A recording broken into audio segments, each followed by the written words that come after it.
Hi, I'm Roxanne Curl, and I'm here to present my report for the organizational development for the merged companies of Ameritech and Casme.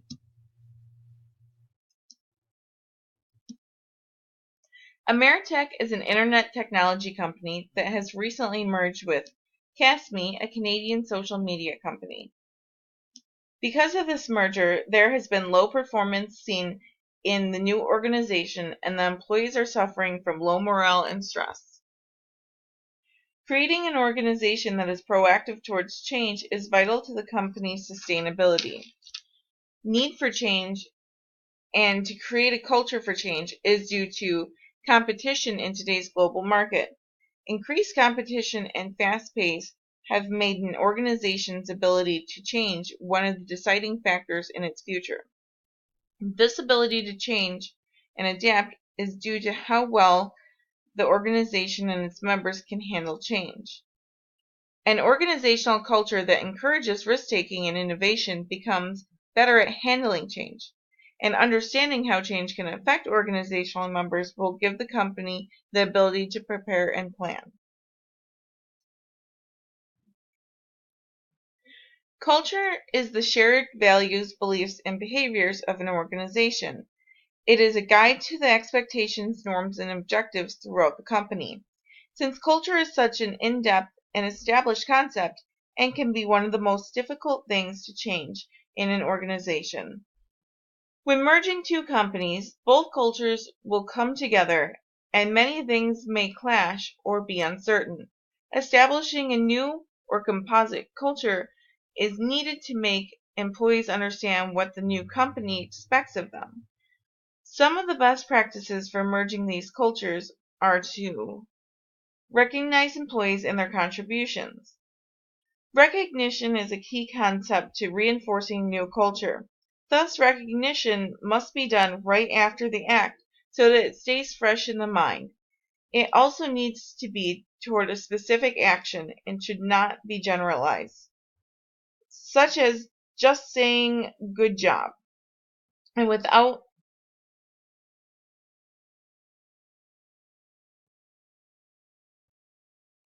recognition will be ignored or taken negatively. To properly change a culture, these recognitions should relate to new practices or concepts that deal with the newly created culture. A vision is one of the most vital parts of any culture.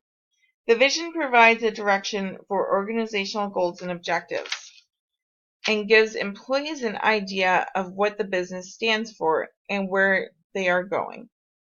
It also allows potential hires and uncertain employees the ability to assess if they will fit in with this new organization's culture.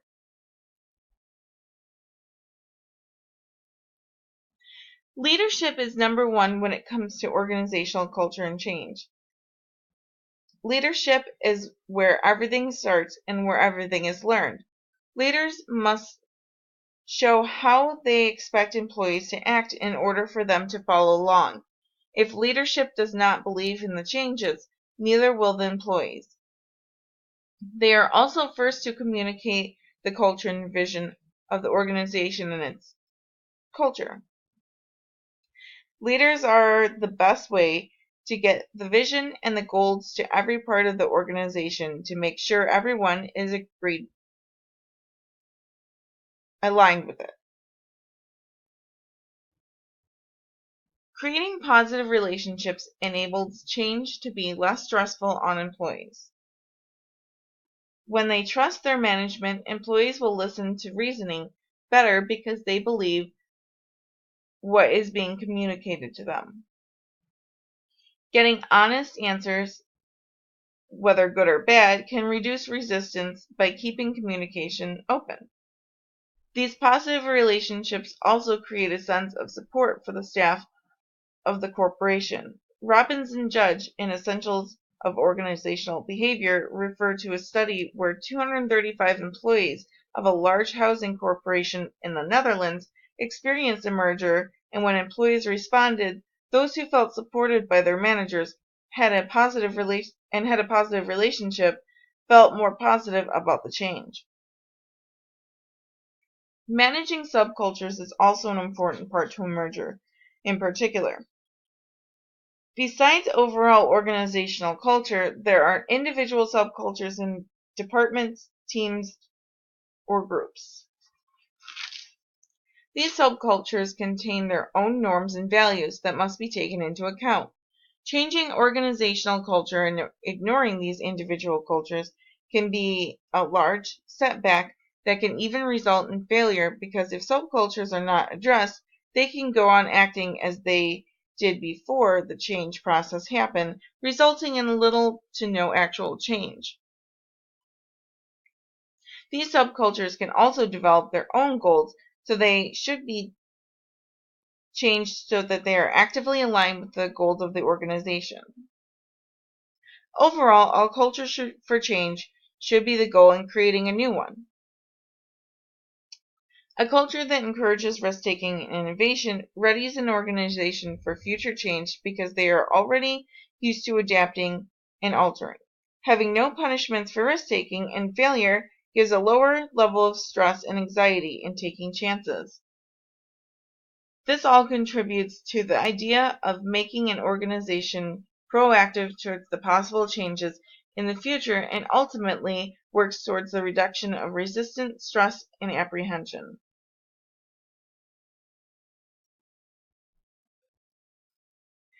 The proper change process is needed to implement change that is effective and sustainable. John Kotter created an 8-step process model that expands on Lewin's simple 3-step model of unfreezing, movement, and refreezing.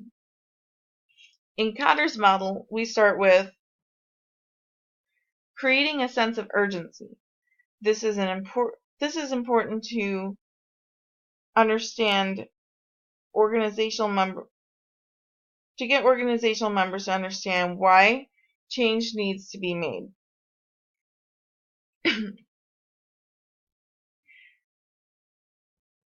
A team of forces that are trustworthy possesses the necessary skills to implement the change process and are fully bought into the change must be created to motivate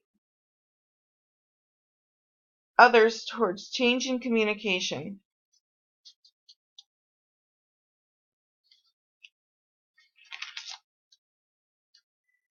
As discussed before, the vision is the central part of culture, and in change it gives employees a glimpse into the future and an idea of the direction they are going in. The vision should be communicated throughout the organization, and the behavior expected should be demonstrated by leaders and the change team. Those who show resistance to change should be identified and addressed. Removing barriers to change that may be resulting in resistance is the next step. This is where leadership, policies, procedures, structure, and more should be addressed. And if they hinder the new change process, they need to be removed. Creating short-term wins is a motivational tool to create movement. A full-scale change process takes time, and the wait may be frustrating to many. Creating immediate goals that show progress give people a sense of movement and encourage them to keep trying. There should also be benchmarks and goals set to evaluate how the change process is working. If there needs to be adjustments or improvements, they should be done. Now, the final step is follow-through. New behaviors should be positively reinforced, while old ones should be addressed and corrected immediately. It is important to note that change is an active process with no real end, and that the organization should always be striving to make sure the changes in place are effective and productive. This process is best for the new Ameritech and Cassidy merger because it gets employees informed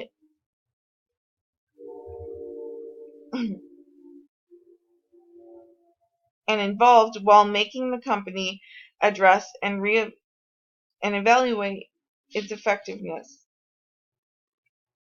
It also enables the organization to be more prepared for the future changes. With two cultures coming together,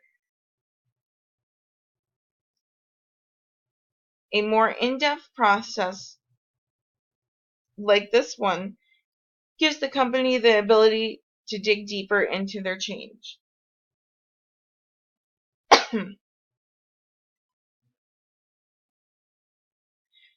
With any change, there will be resistance because it is human nature.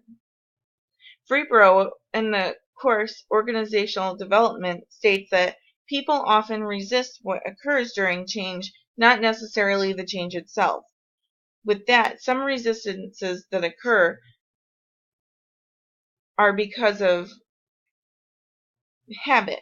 Many feel that they cannot cope with changes or won't because they won't be able to keep up with or learn new skills or practices. They can be subject to being on an autopilot mode where they are comfortable with their current knowledge of the job and their day-to-day schedules. Many fear change because of a lack of security. Without information provided, organizational members may wonder if they still have a job or if they will have negative changes to their pay and benefits. This can also be due to fear of the unknown and not knowing what the result of the change will be. The concept of a manager knows best can create anxiety and stress from the idea that employees cannot speak against the changes or question the process. This is a strong indicator that the wrong management may be in place and should be addressed immediately. The status quo is a very common resistance that occurs when organizational members don't think there needs to be a change. They feel that everything is going fine because there is nothing wrong for them, and they may be unaware of the external factors that influence the change. Selective information processing happens when someone basically hears what they want to hear when information is provided. They may pick and choose information and only select that which supports their preconceived perceptions of the situation. Group inertia is a powerful resistance where individuals who may not resist the changes alone feel the need to go along with the popular opinion of the group and resist. This creates a situation where all in the group are either bought in to the change or resistant to it. The majority of the group will make the decision.